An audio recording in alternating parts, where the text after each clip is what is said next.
আমি ডাক্তার প্রেরণা। চিকিৎসক হিসেবে কাজ করতে গিয়ে আমি বুঝেছি সব রোগ শরীরেই থাকে না। কিছু রোগ থাকে মানুষের চোখে, কিছু থাকে নিঃশ্বাসে, আর কিছু রোগ থাকে একেবারে নীরবতার ভেতরে। এই নীরব রোগ নিয়েই একদিন আমার চেম্বারে এসেছিল অনির্বাণ। অনির্বাণ নামটা বলার সময়ও সে একটু থমকে গিয়েছিল। চেয়ারে বসে হাত দুটো শক্ত করে ধরেছিল। আমি বুঝে গিয়েছিল সমস্যাটা সাধারণ কিছু নয়। আমি শান্ত গলায় বললাম, আপনি নিশ্চিন্তে বলুন, এখানে আপনার কথা এখানেই থাকবে।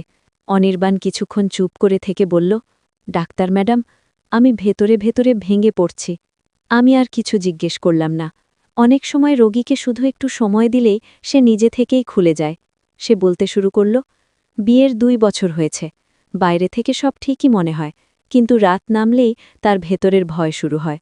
সহবাসের সময় সে নিজের উপর কোনো নিয়ন্ত্রণ রাখতে পারে না। 1 মিনিটও টিকতে পারি না ম্যাডাম।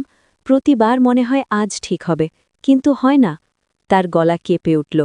স্ত্রী কিছু বলে না, কিন্তু আমি বুঝতে পারি ও হতাশ। ধীরে ধীরে কথা কমে গেছে, ও আমার দিকে তাকায় না আগের মতো। এই কথাগুলো বলতে বলতে অনির্বাণের চোখ ভিজে গেল। একজন পুরুষ যখন কাঁদে, তখন সেটা শুধু চোখের জল নয়, ওটা তার আত্মসম্মানের ভাঙন। আমি তাকে বললাম, আপনি কি জানেন এই সমস্যায় আপনি একা নন? সে অবাক হয়ে তাকালো।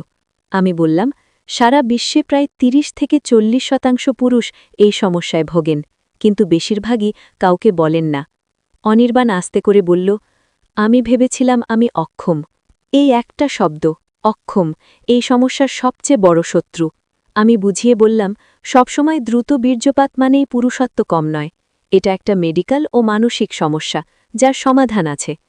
আমি তাকে বোঝালাম, যদি যোনিতে প্রবেশের আগেই বা প্রবেশের 1 মিনিটের মধ্যে বারবার বীর্যপাত হয়ে যায় এবং সেটা 6 মাসের বেশি সময় ধরে চলে, তখনই একে প্রিম্যাচুর এজাকুলেশন বলা হয়। কিন্তু অনেক সময় মানসিক চাপ, ঘুমের অভাব, কাজের স্ট্রেস, নিজেকে প্রমাণ করার অতিরিক্ত চাপ, এই সব কিছু মিলিয়েই শরীর নিয়ন্ত্রণ হারায়। অনির্বাণ বলল, আমি সবসময় ভয় পাই, আজ আবার ব্যর্থ হব। আমি বললাম, এই ভয়টাই আপনার সবচেয়ে বড় সমস্যা। আমি তাকে বললাম, এই সমস্যার চিকিৎসা শুরু হয় মাথা থেকে, শুধু শরীর থেকে নয়। প্রথমে আমি তাকে শেখালাম স্টার্ট স্টপ টেকনিক। আমি বললাম, আপনি যখন বুঝবেন আর কিছুক্ষণের মধ্যেই শেষ হয়ে যাবে, তখন থামুন, চোখ বন্ধ করুন, গভীর শ্বাস নিন, নিজেকে শান্ত করুন। তারপর আবার শুরু করবেন। আমি তাকে বুঝিয়ে বললাম, এইভাবে শরীর ধীরে ধীরে শিখে যায় কখন থামতে হবে। তারপর আমি বললাম স্কুইজ টেকনিকের কথা। ঠিক সময়ে সামান্য চাপ এজাকুলেশনের সেন্সেশন কমিয়ে দেয়। সবশেষে আমি তাকে শেখালাম কিগেল এক্সারসাইজ। আমি বললাম, আপনি প্রস্রাব থামানোর সময় যে পেশিটা ব্যবহার করেন, এই এক্সারসাইজে ঠিক সেই পেশিটাকেই শক্ত করা হয়।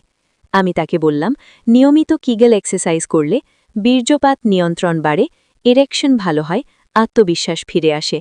সে অবাক হয়ে জিজ্ঞেস করল, ওষুধ লাগবে না?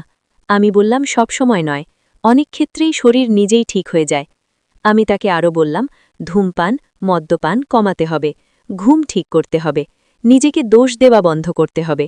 সবচেয়ে গুরুত্বপূর্ণ, স্ত্রীর সঙ্গে কথা বলতে হবে। আপনার নীরবতাই আপনাদের দূরে সরিয়ে দিচ্ছে। 1 মাস পর অনির্বাণ আবার এলো। এইবার তাকে চিনতেই পারিনি। চোখে মুখে অন্য রকম আলো। সে হাসতে হাসতে বলল, ডাক্তার ম্যাডাম, আমি আবার নিজের মতো অনুভব করছি। সে বলল, এখনও সব একদিনে পারফেক্ট হয়নি, কিন্তু সে আর ভয় পায় না, আর তার স্ত্রীও আবার হাসছে।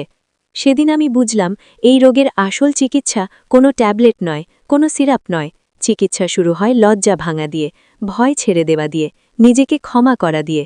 শেষ কথা, যদি আপনি এই গল্পের মধ্যে নিজের ছায়া খুঁজে পান, মনে রাখবেন, আপনি দুর্বল নন, আপনি অসুস্থও নন, আপনি শুধু নীরবে লড়ছেন। আর নীরব লড়াইয়ে সাহায্য চাইতে লজ্জা নেই।